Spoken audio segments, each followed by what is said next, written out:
Today, as we gather together, Jesus is very clear, and part of this is a continuation. In fact, this is the third Sunday that it's the Sermon on the Plain, and this brings to a conclusion, basically, our ordinary time between Christmas and Lent.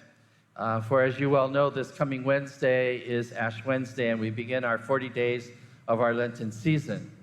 And so this eighth Sunday of the year, the gospel is very helpful in helping us to prepare, I think, for the Lenten season.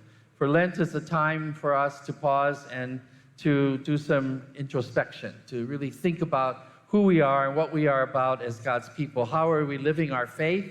How are we putting that faith into action for others?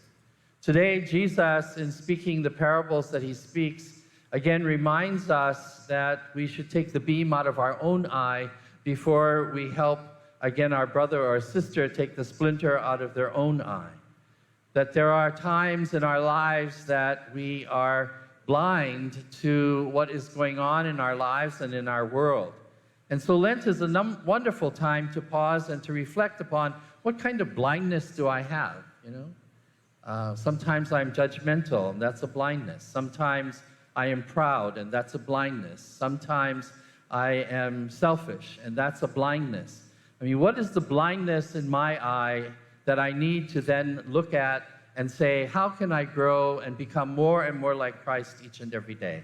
How can I continue to, again, rid myself of the blindness that prevents me and that is a barrier to me truly living the faith fully and living the faith with great joy? And that is the call, I think, that we're all given. Again, especially during the 40 days of Lent that is quickly approaching.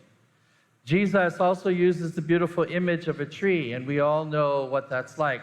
Again, if a tree does not bear good fruit, what do? We cut it down. We go get another one. And we try to find the ones with the sweetest fruit. If somebody tells us they have a wonderful sweet papaya, we ask them, can we have the seeds so we can plant them? Because we want to have the best fruit, the sweetest fruit, the good fruit. And that's basically, again, the Lord challenging us to look at our own lives and see how are we continuing to bear good fruit in the world in which we live. We are the disciples of the Lord. We are supposed to be the good stewards of all that God has entrusted to us. He has given us his gifts and the talents that we have so that we might bear good fruit. But again, as Jesus reminds us that what comes out of a person really speaks about what's in their heart. It really speaks about who they are. Hopefully, again, out of our hearts comes God's goodness and graciousness, God's care and mercy, God's compassion. For that is, again, the call that we have been given. And that is why Jesus came, so that Jesus might show us by his life how we are to live, how we are to respond to the needs of others, how we are to grow in our faith and our relationship with our God. That is the challenge that is placed before us each and every day. Jesus, partly in this talk that he is giving here, was speaking to the scribes and the Pharisees, who were the religious leaders at the time. And again, reminding them that they were saying one thing but doing another. That they were telling people that they had to follow these laws, but sometimes they themselves were not following it. And that's why Jesus says, you hypocrites, what are you doing? Remove the wooden beam from your eye first, and then you will see clearly to remove the splinter from your brother's eye.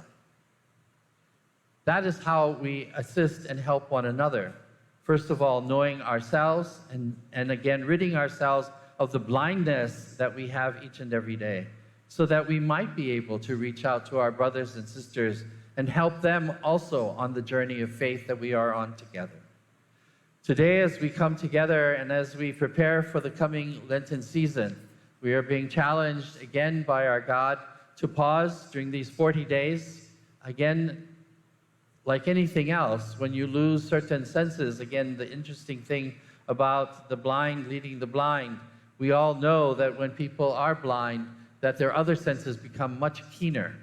And that is what Lent is really all about. It's a time for us to fast and abstain, a time for us to pray, a time for us to be quiet with the Lord, so that, again, other senses in us might come forward, so that the distractions and the busyness of everyday life and living might not get in the way of us truly seeing, as Jesus says, clearly, so that we can help one another on this journey of faith.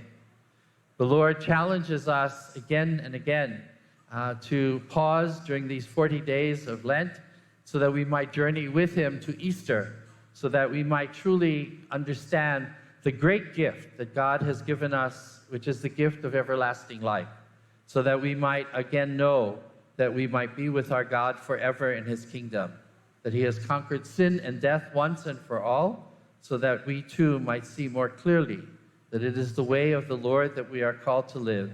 It is the truth that we are called to put into practice, and again, calling upon the Lord to give us the strength we need to continue to be the disciples that he has called us to be.